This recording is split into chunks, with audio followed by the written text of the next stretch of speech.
नमस्कार। बीच बहस कार्यक्रम में आपका स्वागत है। मैं हूं आपके साथ योगेंद्र सिंह देवल। बीच बहस कार्यक्रम में हम हर बार आपके साथ कुछ ऐसे मुद्दों पर चर्चा करते हैं जो सीधे तौर पर आपसे, समाज से और राष्ट्र से जुड़े होते हैं। आज इसी कड़ी में हम बात करेंगे एक प्रेरणादायक व्यक्तित्व की, एक ऐसे प्रेरणादायक व्यक्तित्व, एक ऐसे व्यक्तित्व की जो हमें जीवन भर प्रेरणा देते हैं। और जब हम युवा रहते हैं तो ऐसा शायद ही कोई ऐसा कमरा होता होगा जिस कमरे में, एक युवा छात्र के कमरे में, उस व्यक्ति की तस्वीर ना लगी मिले। जी हाँ, मैं बात कर रहा हूँ स्वामी विवेकानंद जी की।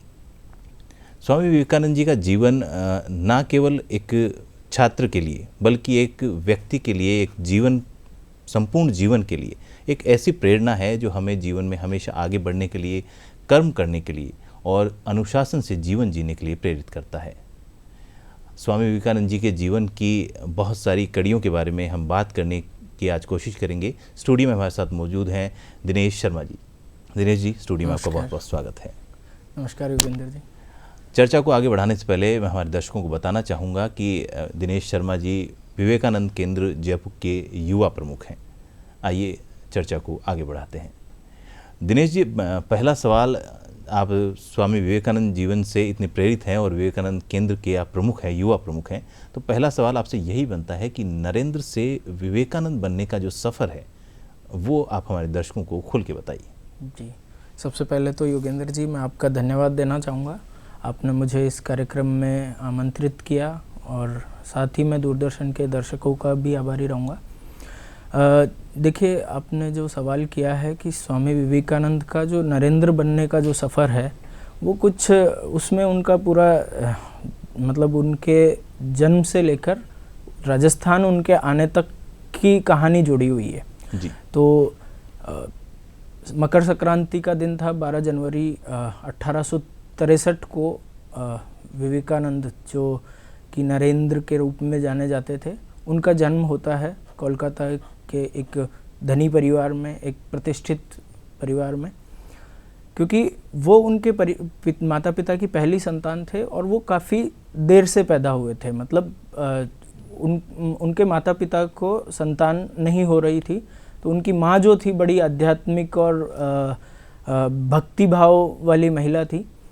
तो वो भगवान शिव की आराधना करती थी कि उन्हें कैसे भी करके एक संतान की प्राप्ति हो जी। तो भगवान शिव की आराधना करने की वजह से उनको पुत्र के तौर पे विवेकानंद मिलते हैं, यानी कि नरेंद्र मिलते हैं जी। तो उन्होंने उनका नाम भी एक तरह से भगवान शिव को ही समर्पित कर दिया। उनकी माँ ने उनका जो नाम रखा था वो नाम था वीरेश्वर।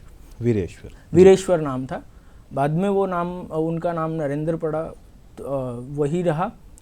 तो काफ़ी मतलब बचपन से ही वो काफ़ी नटखट तो थे ही, पर बहुत जिज्ञासु और काफ़ी दयालु उनका स्वभाव था, उनका व्यक्तित्व था।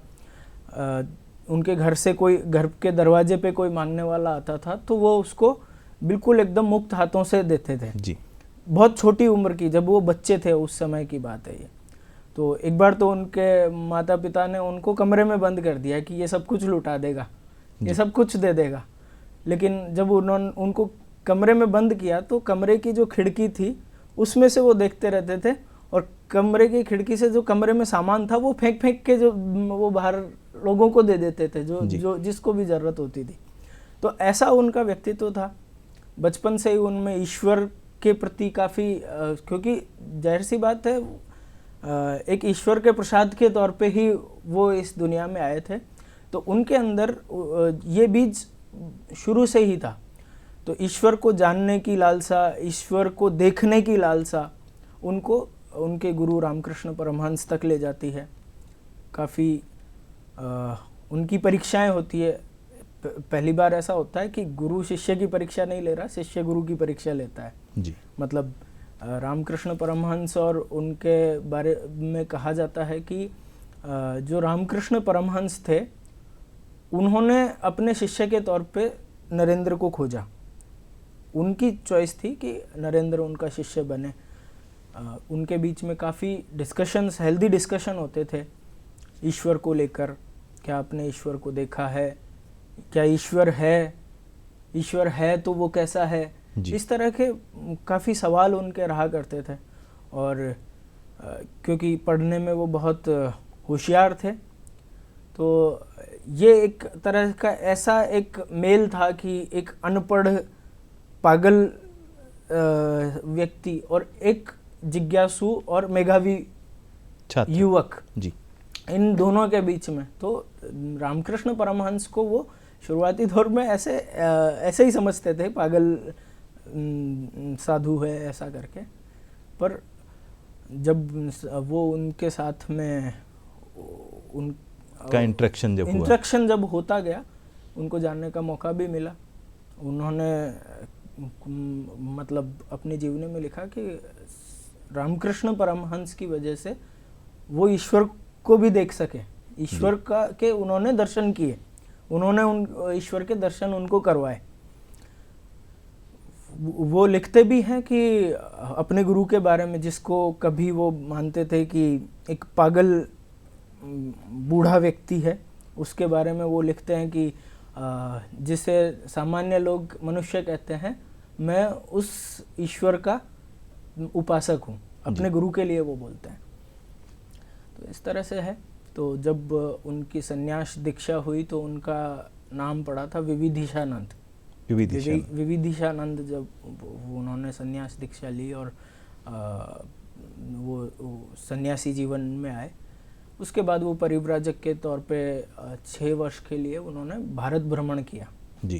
क्योंकि वो जो समय था वो एक दास्ता का, गुलामी का समय था, जब हमारे देश पे अंग्रेज शासन कर रहे थे। 1857 की क्रांति हो चुकी थी, उसके कुछ प्रभावी परिणाम आए नहीं थे, तो काफ़ी निराशा का माहौल देश के अंदर उस समय था जी।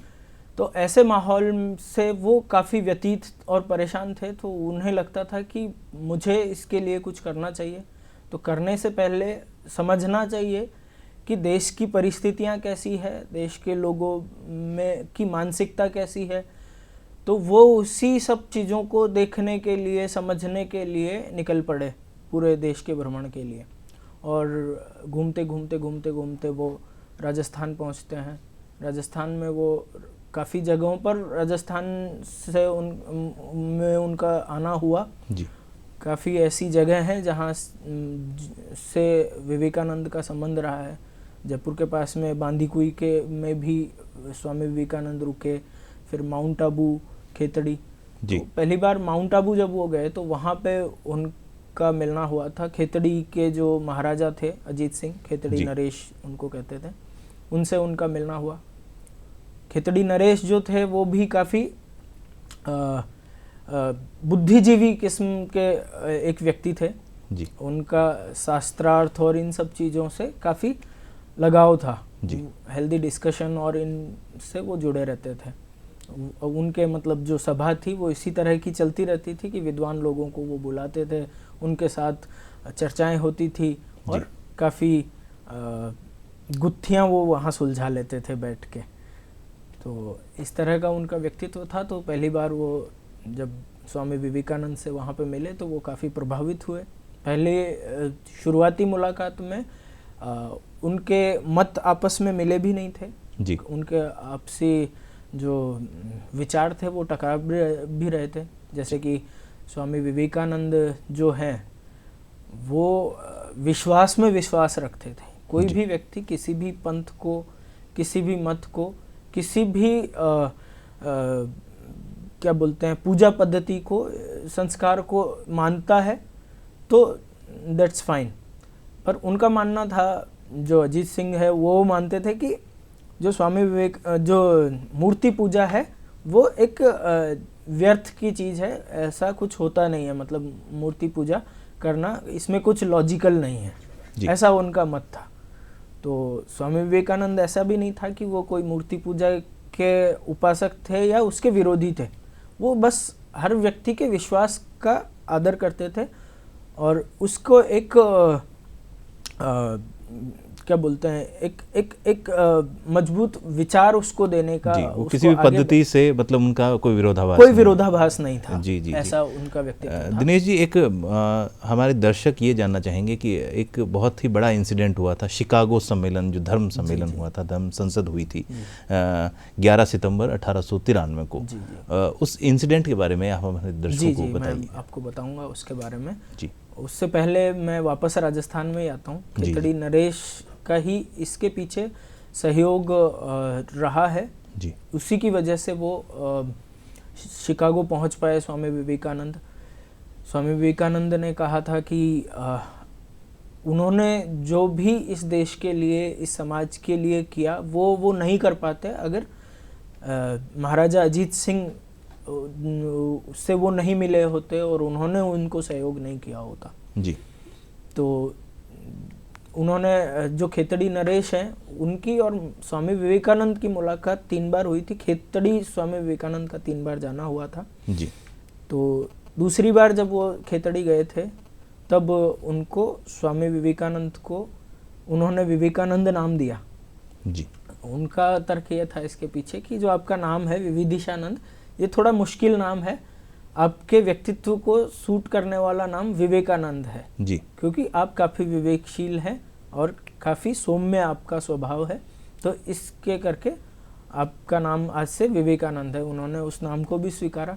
साथ ही जो अपन स्वामी जी का जब चित्र देखते हैं तो उसके अंदर जो उन्होंने भगवा वेश धारण किया हुआ है और एक भगवा साफा उन्होंने पहना हुआ है, वो भगवा साफा भी खेतड़ी नरेश के महल में ही उनको पहनाया गया था और उसी वेश में फिर वो शिकागो गए। तो शिकागो जाने की जानकारी, शिकागो में ऐसा कोई धर्म सम्मेलन हो रहा है इसकी जानकारी भी खेतड़ी नरेश ने दी थी और वहाँ जाने तक का प्रबंध और उस सभा में शामिल होने का प्रबंध उन्होंने किया था। तो जो इस तारीख की आपने बात की है 11 सितंबर, तो वैसे तो ये जो तारीख है ये अमेरिका से संबंधित है और इसके मतलब दो इवेंट हैं। जी, 2 इवेंट हैं। 2 इवेंट हैं इसके। एक इवेंट जो पूरे अमेरिका को एक सहमा देता है, उसे एक शोक में ला देता है। ऐसा जब उसके ऊपर 9/11 हवाई हमला हुआ था और मतलब जो अनएक्सपेक्टेड था, एक ऐसे राष्ट्र के अंदर जिसकी सुरक्षा व्यवस्थाएं चौक चौबंद हैं, वहाँ पे ऐसा हमला हो जाना, वहाँ के उनके लिए, अमेरिका के लोगों के लिए वो काफ़ी नकारात्मक था। लेकिन वहीं उनके जीवन में 150 साल पहले की एक घटना है जब एक भारत से चल के एक भगवा वस्त्र धारण करने वाला एक युवा सन्यासी वहाँ जाता है और उनकी पूरे देश की, पूरे समाज की, या वहीं से जो उनके विचार निकले थे उससे पूरे विश्व की चेतना को उन्होंने जागृत किया। जी। तो वो जो सभा थी वो 11 सितंबर 1893 को वहाँ पे हुई थी। विश्व धर्म संसद करके एक इवेंट था जो करीब 16 दिन का वो कार्यक्रम था। उसमें उनका पहला भाषण जो हुआ था वो 11 सितंबर को हुआ था। बहुत छोटा भाषण था वो, करीब 3.5 मिनट के करीब का था। तो उस भाषण में स्वामी विवेकानंद के मंच से उठकर डायस तक आने, उनके अभिवादन करने, हर एक शब्द, हर एक उनका मोमेंट वहाँ के लोगों के अंदर एक तरंग, एक शक्ति का उमड़ाव करने वाला था। जी। तो सबसे पहला ही जो चीज़ हुई वो उनका जो उन्होंने लोगों का अभिवादन किया कि मेरे अमेरिका वासी भाइयों बहनों, ये एक ऐसा इवेंट था कि 5 मिनट तक वहाँ सिर्फ तालियों की गड़गड़ाहट बजती रही। तो भाइयों बहनों किसी को संबोधित करना हमारे लिए ये इतना विशेष नहीं है क्योंकि ये हमारे संस्कार में है। लेकिन जिस धरती पे वो खड़े हुए थे उन लोगों ने इस भाव को पहली बार छुआ था। जी। इस भाव ने उनको पहली बार छुआ था कि कोई ऐसा देश भी है, कोई ऐसा धर्म भी है, कोई ऐसा विचार भी है जो पूरे विश्व को, चाहे वो कोई सी भी बोली बोलते हों, चाहे वो किसी भी मत को मानने वाले हों, चाहे वो किसी भी तरह की पोशाक को धारण करने वाले हों, चाहे वो किसी भी भूभाग में रहते हों, सबको अपना परिवार समझते हैं ऐसा विचार, ऐसा व्यक्ति उस विचार को वहाँ पे रिप्रेजेंट करने के लिए आया है। ये उनके लिए एक मतलब क्या बोलते हैं, मेमोरेबल मोमेंट था जिसकी वजह से वो तालियों की गड़गड़ाहट शायद रुक नहीं पाई। उसके बाद में उनका वहाँ पे जो भाषण हुआ, उसके बाद भी और भी भाषण हुए जिसको वहाँ के सारे अखबारों ने डिटेल्ड उनके ऊपर रिपोर्ट्स छापी, अच्छे मतलब उनको कवरेज मिली। जी दिनेश जी, ये स्वामी जी का जो इवेंट हुआ था शिकागो में धर्म संसद, क्या इसके बाद में स्वामी विवेकानंद का जो स्वीकार्यता थी समाज में, इसके बाद में ज़्यादा बढ़ी या इससे पहले, धर्म संसद के पहले भी भारत में उनका जो एक स्वामी के रूप में, एक योगी के रूप में उतना ही बड़ा स्थान था? जी बिल्कुल, अपन मानते हैं और ये सत्य भी है, क्योंकि जाहिर सी बात है वो समय अगर अपन देखेंगे तो वो समय इतना मतलब विकट समय था, इतना मुश्किल समय था कि हमारे ऊपर दूसरे लोग शासन कर रहे थे।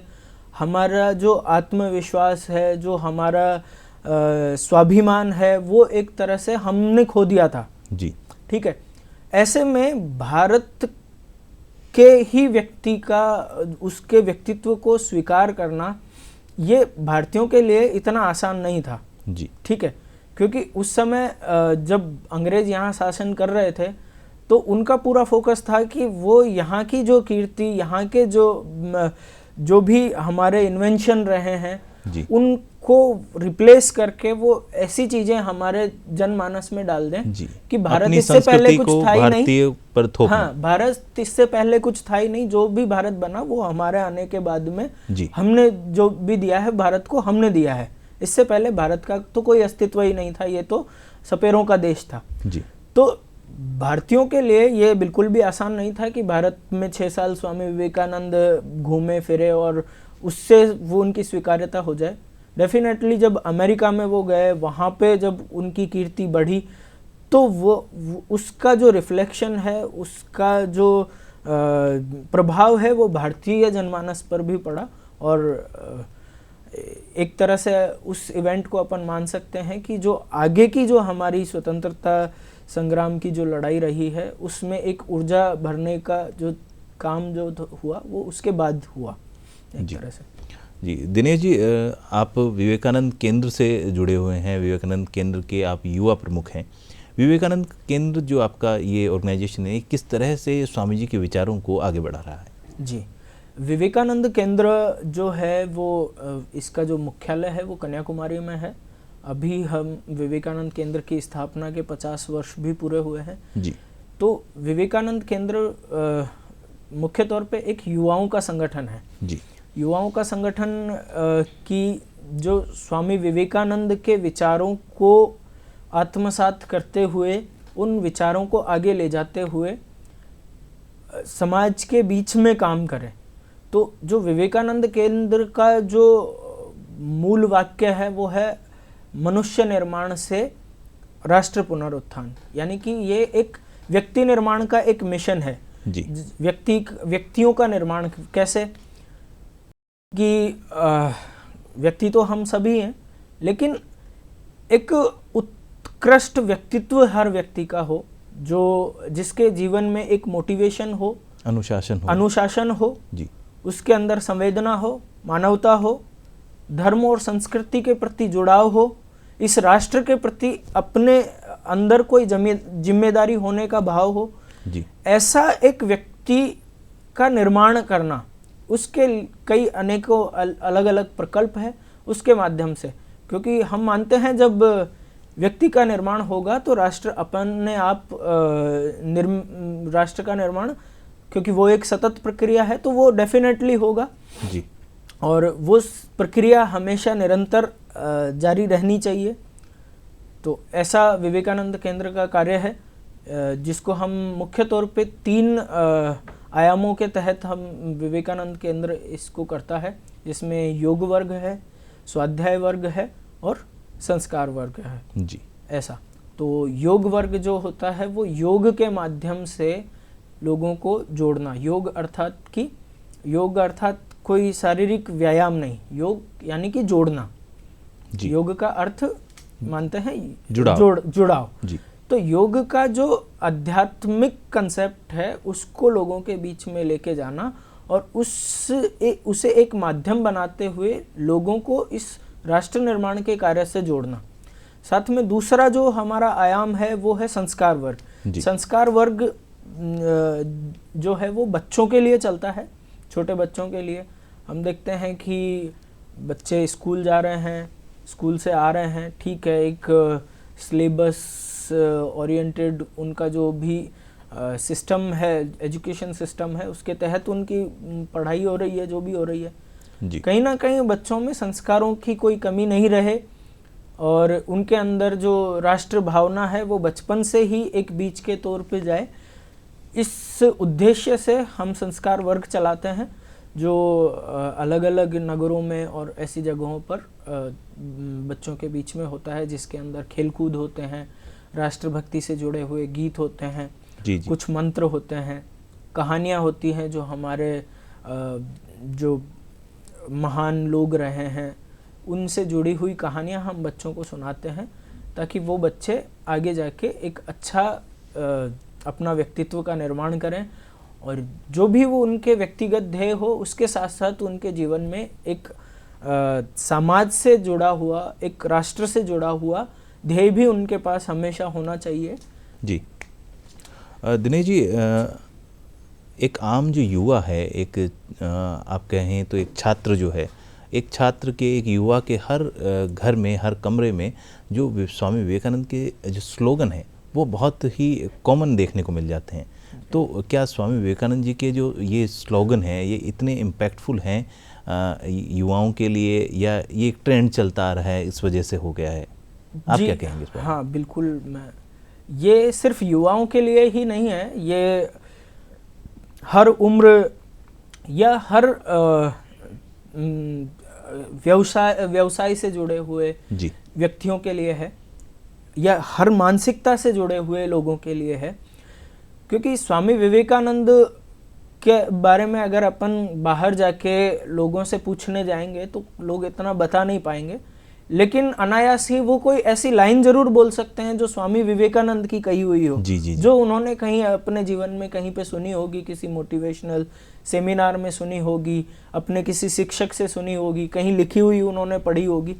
तो स्वामी विवेकानंद के बारे में मैं हूँ, चाहे जो भी लोग हैं, वो उनके जीवन को चाहे जितना जानते हो, लेकिन उन्होंने जो बातें कही है, जो उन्होंने इस देश को जागृत करने के लिए जो उनके अंदर से उनके विचार थे जो निकले हैं, वो इस देश को, इस दुनिया को एक दिशा देने के लिए बहुत महत्वपूर्ण है। जैसे उनका एक सबसे फेमस, जो सबसे पॉपुलर उनका जो स्लोगन है वो है कि उठो जागो और लक्ष्य प्राप्ति तक रुको मत जी। तो अपने आप में ये एक बहुत ही एनर्जेटिक वाक्य है कि आपको उठना होगा। आप मतलब सोने का अर्थ ये नहीं है कि आप बिस्तर में सोए हो सकता है आपकी चेतना सोई हुई हो सकता है कि आपने अब तक तय नहीं किया हो कि आपके जीवन का लक्ष्य क्या है। आपको अपने जीवन के लक्ष्य के लिए आपको जागना होगा। आपने अपने जीवन का जो मोटिव है वो अभी तक हासिल नहीं किया है जी।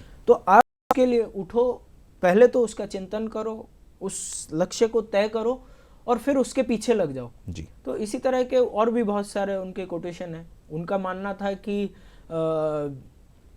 Each soul is potentially divine, यानी कि हर एक कण के अंदर ईश्वरीय तत्व विद्यमान है, हर एक व्यक्ति के अंदर ईश्वर है जी। तो वो कहते थे कि talk to yourself once in a day, otherwise you missed a meeting with a great person in this universe. तो ये अपने आप में एक इतना जबरदस्त वाक्य है कि आप जी दिन में कम से कम एक बार अपने आप से बात करिए, क्योंकि आपके अंदर ही वो विश्व की एक महानतम शख्सियत मौजूद है जी, जिससे आप सब कुछ जान सकते हैं। तो आपको अपने अंदर का ईश्वर खोजना होगा जी। ये बातें स्वामी विवेकानंद ने विश्व को बताई है। इसी तरह की बहुत सारी बातें उनकी है, विश्वास विश्वास विश्वास, अपने में विश्वास, ईश्वर में विश्वास जी। तो इस तरह की काफ़ी सारी चीज़ें हैं जी। दिनेश जी, आप हमारे स्टूडियो में आए और हमारे दर्शकों के साथ आपने स्वामी विवेकानंद जी के जीवन से जुड़ी इतनी महत्वपूर्ण बातों को साझा किया और स्वामी विवेकानंद जी के जो जीवन सफ़र को हमारे दर्शकों के साथ आपने साझा किया, उसके लिए आपका बहुत बहुत धन्यवाद। दर्शकों को मैं यही कहना चाहूँगा कि स्वामी विवेकानंद जी के जीवन से आप प्रेरणा लीजिए। वो एक प्रेरणादायक व्यक्तित्व हैं हमारे देश के लिए, हमारे समाज के लिए, और उनका जीवन हमें हमारे जीवन में हमारे कर्तव्य पथ पर आगे बढ़ने के लिए हमेशा प्रेरित करता रहता है। उनके जीवन से हमें प्रेरणा लेनी चाहिए। नमस्कार।